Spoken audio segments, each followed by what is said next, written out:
Parliament సమావేశాల్లో బీజేపీని ఇరుకున పెట్టేందుకు కాంగ్రెస్ సన్నద్ధమవుతోంది. ముఖ్యంగా డీలిమిటేషన్ బిల్పై పోరుకు సిద్ధమైంది. పార్లమెంట్ సమావేశాల్లో అనుసరించాల్సిన వ్యూహంపై ఇవాల్టి మీటింగ్లో నేతలు చర్చించారు. సోనియా నివాసంలో కాంగ్రెస్ స్ట్రాటజీ గ్రూప్ సమావేశమైంది. పార్లమెంట్ సమావేశాల్లో అనుసరించాల్సిన వ్యూహంపై చర్చించింది. డీలిమిటేషన్ బిల్లుని వ్యతిరేకించాలి అని చెప్పి ఈ సమావేశంలో నిర్ణయించారు. ఈ బిల్ రాజ్యాంగ విరుద్ధం అని చెప్పి కాంగ్రెస్ నేత జయరాం రమేష్ అన్నారు. ప్రజాభిప్రాయాన్ని బీజేపీ పట్టించుకోవట్లేదన్నారు. అఖిలపక్ష సమావేశంలో విపక్షాల అభిప్రాయాలను పట్టించుకోవట్లేదు అన్నారు. ఈ బిల్కి వ్యతిరేకంగా విపక్షాలను ఏకం చేయడానికి చర్చలు జరుపుతున్నట్టుగా ప్రకటించారు. అయోధ్య రాముడి విరాళాల చోరీ కేసుతో పాటుగా ఇథనాల్ పెట్రోల్ పై కూడా కేంద్రాన్ని నిలదీయడానికి కాంగ్రెస్ సన్నద్ధమవుతోంది. हमेशा हमारी ये राय रही है, हम परिसीमन विधेयक का पूरा विरोध करते रहेंगे और सभी विपक्ष पार्टी की एकता और एकजुटता बरकरार रखने में हम पूरा प्रयास करते रहेंगे।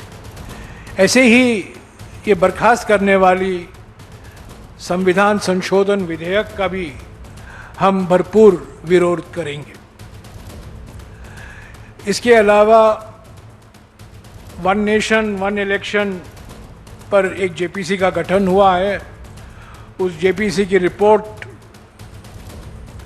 उनको समय सीमा दी गई है 10 अगस्त की, उस पर भी थोड़ा बहुत चर्चा हुआ। మరోవైపు ప్రధాని మోదీకి కాంగ్రెస్ అధ్యక్షుడు మల్లికార్జున ఖర్గే ఒక లేఖ రాశారు.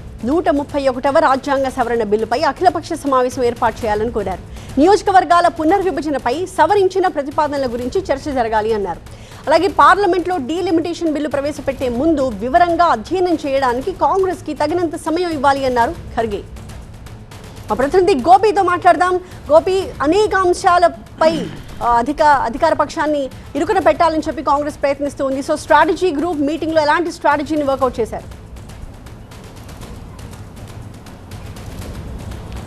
సోనియా గాంధీ అధ్యక్షతన Congress parliamentary party strategy group సమావేశం జరిగింది. ఈ సమావేశంలో ఖర్గే, రాహుల్ గాంధీ, అలాగే చిదంబరంతో పాటుగా KC Venugopal, Jairam Ramesh, party senior ఎంపీలంతా కూడా పాల్గొన్నారు. ప్రధానంగా పార్లమెంటు వర్షాకాల సమావేశాల్లో ఇటు ప్రజా సమస్యల ఎజెండాగా ఈ కాంగ్రెస్ పార్టీ అనేక అంశాలని పార్లమెంటు వేదికగా లేవనెత్తాలని చెప్పి నిర్ణయించడం జరిగింది. అవి ముఖ్యంగా కీలక రాజ్యాంగ సవరణ బిల్లును వ్యతిరేకిస్తూనే ప్రజా సమస్యలకు సంబంధించిన అంశాలు, ముఖ్యంగా విద్యార్థులకు సంబంధించి నీట్ పేపర్ లీకేజ్ కానీ, సిబిఎస్ఈలో ఉన్న లోపాలకు సంబంధించి ధర్మేంద్ర ప్రధాన్ రాజీనామా చేయాలన్న అంశాన్ని పార్లమెంట్లో ప్రస్తావించబోతున్నారు. అలాగే రామ మందిర విరాళాల చోరీ అంశాన్ని, ముఖ్యంగా బీజేపీ ఆర్ఎస్ఎస్ కుంభకోణానికి పాల్పడింది విరాళాలతో అని చెప్పి ఆరోపిస్తోంది కాంగ్రెస్ పార్టీ. సో ఈ అంశంపైన చర్చకు లేవనెత్తబోతున్నారు. అలాగే 3 కోట్ల మందికి పైగా వాహన యజమానులను ముఖ్యంగా వాళ్ళ అభిష్టానానికి విరుద్ధంగా ఇథనాల్ పెట్రోల్ E20 పెట్రోల్ని వినియోగించాలని చెప్పి రుద్దుతున్న ప్రయత్నానికి సంబంధించి దీని వెనుక కూడా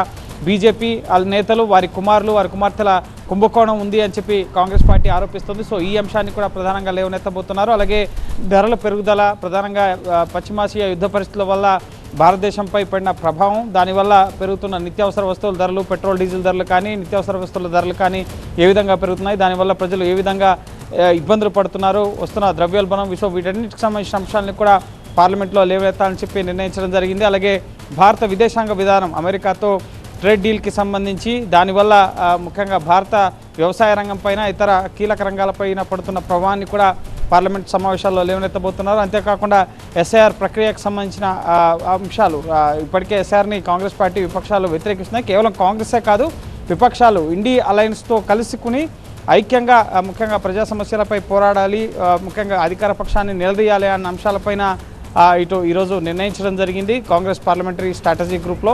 సో అందులో భాగంగా సోమవారం నుంచి 20వ తేదీ నుంచి పార్లమెంట్ సమావేశాలు ఆగస్టు 13 వరకు జరగబోతున్నాయి. కాబట్టి సో ప్రతిరోజు పార్లమెంట్ సమావేశాలు జరిగే ప్రతిరోజు కూడా మల్లికార్జున ఖర్గే ఛాంబర్లో ఇండియా అలయన్స్కి సంబంధించిన నేతలంతా కూర్చుని చర్చించి ఏ రోజుకు ఆ రోజు ఎటువంటి వ్యూహంతో పార్లమెంట్లో అనుసరించాలి, అలాగే బిల్లుల విషయంలో ముఖ్యంగా ఆర్టికల్ 130కి సంబంధించి ముఖ్యంగా రాజకీయ నేతలు ఎవరైనా అరెస్ట్ అయ్యి 30 రోజుల పాటు జైల్లో ఉంటే సో వారి సభ్యత్వం శాశ్వతంగా రద్దయ్యే విధంగా, వారి పదవి పోయే విధంగా కూడా బిల్లుని రూపకల్పన చేస్తున్నారు. దానికి సంబంధించి జేపీసీ రిపోర్ట్ రేపు పార్లమెంట్ ముందుకు వెళ్ళబోతోంది. సో దాన్ని బిల్లు రూపంలో తీసుకురాబోతున్నారు. కాబట్టి దాని పట్ల కూడా రాజకీయ కక్ష సాధింపుతో దర్యాప్తు సంస్థలను దుర్వినియోగం చేస్తూ విపక్షాల నేతలపైన టార్గెట్ చేస్తూ కేసులు పెట్టే అవకాశం ఉంది. వాళ్ళ సభ్యత్వాల్ని, వాళ్ళ పదవుల్ని పోగొట్టే అవకాశం ఉందని చెప్పి ఆ అంశాన్ని కూడా తీవ్రంగా వ్యతిరేకిస్తున్నారు. డీలిమిటేషన్, మహిళా రిజర్వేషన్లు, సో వీటన్నిటికి సంబంధించి సమయం ఇవ్వాలి అని చెప్పి కూడా ఖర్గే ప్రధానికి లేఖ రాశారు. సో చాలా కీలకం కాబోతున్నాయి ఈ వర్షాకాల సమావేశాలు. సో చూడాలి మరి